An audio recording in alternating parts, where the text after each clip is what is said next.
In this video, I'm going to be going over the top 10 things you have to understand as an artist if you're just starting out or before you release any music in 2023. Let's get into it. All right, number one, and this might seem super simple and basic, but it is picking a name. I've spent a lot of time in the past, whether it was band names or thinking about other projects, and what I've noticed is there are so many people and artists with the exact same name. So it might be really hard to find a name that no one has, but it is in your absolute best interest to find a name that is unique. Also, if you can, you want to try to have a name that when you say it, it's easy to spell. If it is your first and last name, just like mine is, obviously mine is not the easiest to get right. A lot of people do CH and then EY, but there's only one Zack Gray that makes music, so that makes it very, very easy to find me. If you are thinking of a name and it's not your own name, whether it's a band name or whether it's a moniker, try to have it be something that is easy to spell, like you can say it and people will just kind of know how to spell it. One of my old bands in the past was named Rings, but it was Rings with a W, so that got really, really annoying, just being like, hey, it's Rings, but with a W. So if you do that, I promise you it is gonna get really, really annoying having to just tell people over and over how to spell it.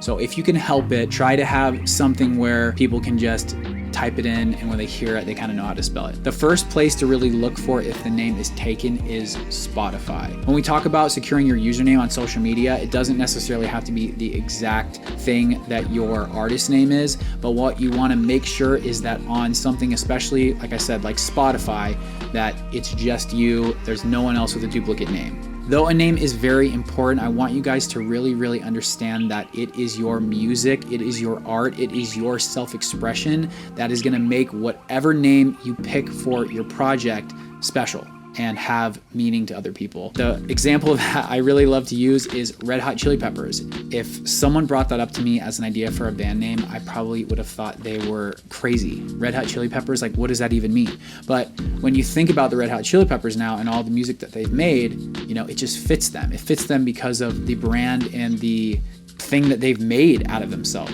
Another band that I just thought was kind of a stupid band name, I don't know, was Imagine Dragons. It seemed weird to me, whatever. One of my old bands in the past actually opened for Imagine Dragons, which was cool, and that first album was amazing. But their music was what made the name cool.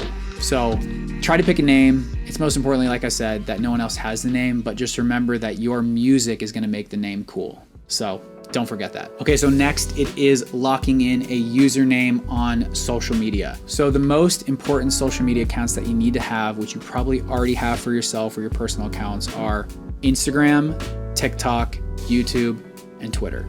And now Instagram Threads, but I don't really know how important that is right now. I think it's just, honestly, just another account to have to deal with. But since it's not really super going yet, you could say that maybe you should start because it is a new thing, but I would say just focus on the ones that people are already consuming the most on. And really, Threads is more about text than it is about video content. So mostly Instagram, TikTok, and YouTube are going to be primarily the best and most important social media accounts for you to have and to lean into. For your username on all these different accounts, if you can, just like your name, whatever you have to be, whether there's a dash or an underscore or whatever it is, you want to try to have the exact same username on all of these platforms. So when someone sees your username on one platform, they can literally just type in the exact same thing on the other platform and they can find you really easily. This is not make or break, but if you can have all of them match, that is ideal. All right, so next is picking your sound or your genre or the overall vibe that you feel like your music gives off. And I think having somewhat of an understanding of this at the beginning is really important. Obviously, you can evolve and you can try a lot of different things, but I think once you figure out what direction you want to at least start with, that's really important. I would say pick 3 to 5 artists that really, really inspire you and use them as references first off when you're creating music, but secondly, you can use those 3 to 5 artists to target other people and other playlists or promoters who are in the same genre or vibe. It's gonna be a lot easier to find fans and people who might be interested in your music if you already know the, like I said, 3 to 5 artists who inspire you. Spotify has fans also like, and that's a very, very powerful tool that when your music gets to a certain level and if you're placed in the same categories as other artists you like, it's also a really great way to get discovered and see where your favorite artists are being played, whether that's a playlist or wherever. And eventually maybe you can connect with the person who does the playlist, or maybe connect with those artists or some artists that are similar to them and connect with them. Maybe you could do a collab or something. So just knowing who is inspiring you is really, really important. So that's gonna help you pick your sound and pick how you find new people that could like your music. So with that, it is also understanding your audience and figuring out who your music is for. Maybe it's other people that are like you who are dealing with the same things or who are inspired by the things that you are writing music about. And the sooner you can figure out who that is, the more you can kind of cater to them. And it doesn't mean you should sacrifice your integrity or make music for anyone else. It's really just understanding the overall concept and vibe and energy that you're putting into your music and who it's going to resonate with. All right, next up is the quality of your production. In other videos, I am gonna get into how to write a song and how to formulate melodies and lyrics and all that stuff. But in this video, it's really for if you kind of already have most of your sound developed, you maybe do have at least one song that you wanna start promoting. So this is kind of more actionable steps than the creation process, but this does also have to do with the creative process as well. All right, first off, this is really the most important thing, and nothing else in this video matters more than what I'm about to tell you right now. The quality of what your music sounds like when someone listens to it. It's like giving someone a business card for the first time, and it is your first impression. So however that comes across is the most important thing, and you're never gonna get that first impression back. So in terms of spending money and energy on things, the most important thing for you and your music career is to spend whatever amount of energy or money or whatever you need to do to get that song sounding the best that it can possibly be. I think every single artist should be learning how to produce themselves and mix themselves, but you really need to know when you are just starting what your strengths are. So if you need to pay someone to record you, you need to pay someone to produce or mix for you, it is worth it. And the better you can set yourself up at the beginning, the better that first impression is gonna be and the more impact that it's gonna have with people. I think there's a ton of artists who are just skimping out on the overall mix and production of their record, and it's hurting them. And it doesn't matter how much production value you put into content or music videos, if the song doesn't sound good, then everything that you could be doing to promote your song is all in vain. So please make sure that you are spending whatever time learning or whatever money into getting the song recorded the right way. If you're a vocalist, make sure you have a good mic, you have someone there, or you are really, really getting the best take you can and making sure that it is a good, vulnerable, connecting, emotional take. I want to just also note that a great mix of a song is never going to make a song sound better. And in other videos, like I said, we're going to get into songwriting and melody, but once you have a song that you do like and you've written it with someone else or by yourself on piano or guitar, once you have that demo, please, please, please, please, please, this is so important. If you don't get anything else from this video, listen to this. It is worth it to pay whatever you need to pay or potentially split the revenue of the song with someone else. But what I really want to say is a big part of this channel is going to be helping you guys be sustainable. So it is so much more worth it to just pay that producer, pay that mix engineer, pay whatever help you need help with, especially if you're a solo artist. I get it. If you're a band or a project, yeah, you're going to split royalties and rights and all that stuff. But especially if you are a solo artist, it's so much more worth it to just pay the cost up front to get these things done for your song, so that when all the money starts to come back through royalties or streaming, you're keeping all that revenue. So just be careful about splitting things up front with people. I get that a lot of us, don't have a lot of money and we want to save, but it is way more worth it to just spend whatever it is to get the quality that is needed. And you need to also have some people around you that you trust to give you feedback. You need to be able to play it for someone that you trust who has an ear, and you need to be able to take their advice. And if you need to make some changes, then you got to do that. Make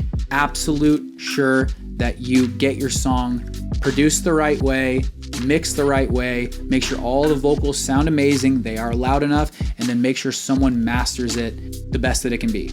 And there's a lot of things that you can do with AI tools and programs, and we're gonna get into all this stuff later. Just make sure that everything is as good of quality as you can get it, because the first song that you do, if you get it to be that quality, then all the work that you're gonna need to put into promoting and marketing and making content, it's gonna all work because the song sounds good. There's nothing more important at the beginning than having your song sound the best that it can be. All right, so you have the song done. You might think that the next thing to do with the song is just to figure out a time to release it, which is true, and we are going to get into how to get it on Spotify, how to release it, how to get your royalties, all that stuff. But I want to give you guys something to think about. Before you release the song, it is in your best interest to create 10 to 15 pieces of content around that song before you even put the song out. Instead of just putting the song out and then trying to scramble to make content, the more stuff you can have in the vault, the more ammunition you have of content before the song comes out, then you can go guns blazing once the song is released. In another video, I'm going to talk about all the content strategies and the things that you can do to make these little short form content, but you want to have as much of these things piled up before you release the song, so then you can just schedule them out. And you could just release the song, and all you could do for the first month is just post things because you've already done all that work beforehand. Another thing you can do is make a music video. Music videos are cool for the song, but they are way less important nowadays, I really feel like. I think it is way more powerful to just make 100 mini music videos instead of one huge video where you spend a lot of money in production on. So something to consider. I think for YouTube channels, I think they are important, but I would just say when you're starting, make the coolest music video that you can for as cheap as possible and just do whatever you can to make it look good. But with the iPhone and all the technology that we have right now, there is so many ways to make dope looking videos.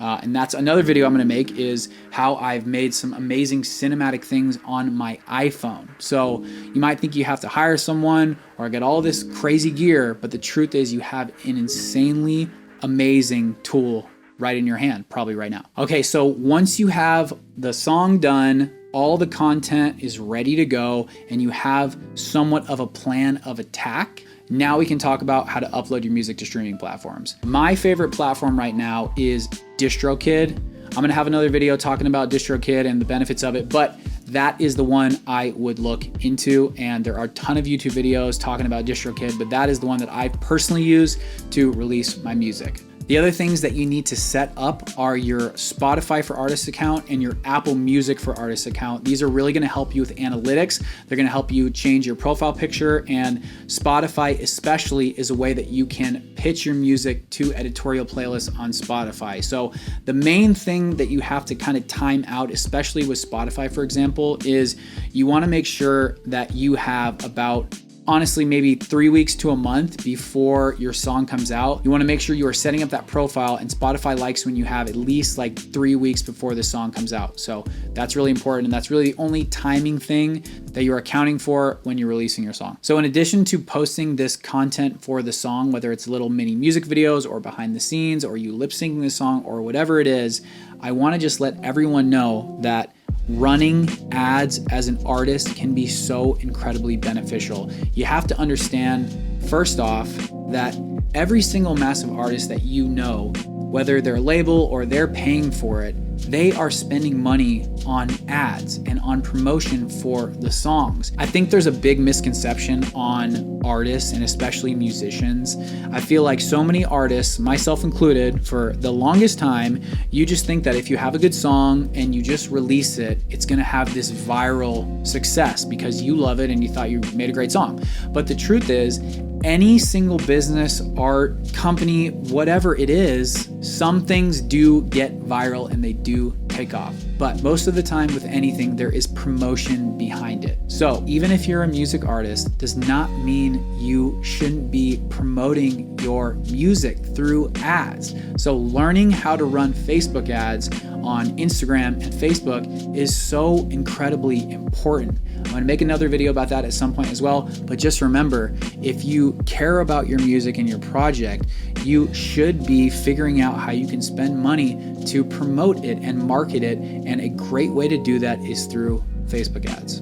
Another really great site that you can sign up for that's going to help you with analytics and making a landing page for these clickable ads to your music is ToneDen. It is how you create these landing pages and links to your music, and that's another video I'm going to go really in depth about the benefits of using something like ToneDen. All right, the last thing to do is submit your music on P.R.Os, which is performing rights organizations. You don't have to do this right away, right on release date. You can actually do this like in between like 1 to 4 months afterwards, because the things that it's collecting don't even start to register till then. But I use BMI. The other one is ASCAP. This is where you are going to register who wrote the song with you. It is the organization that registers and handles the publishing for the song. So if your song does end up getting played on the radio or on TV or something like that, they are going to keep track of that stuff, and that's how you're going to get paid. So it's really important. I have songs from an old band that were on MTV a long time ago that still get played today on reruns and stuff like that,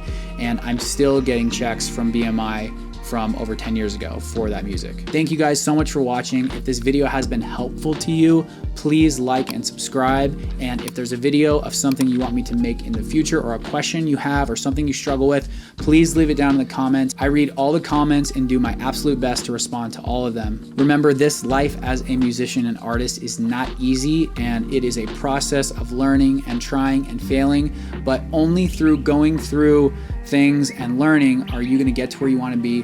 But we're in this together, we're on this journey together, and I am here to help you guys. So I'll see you in the next one.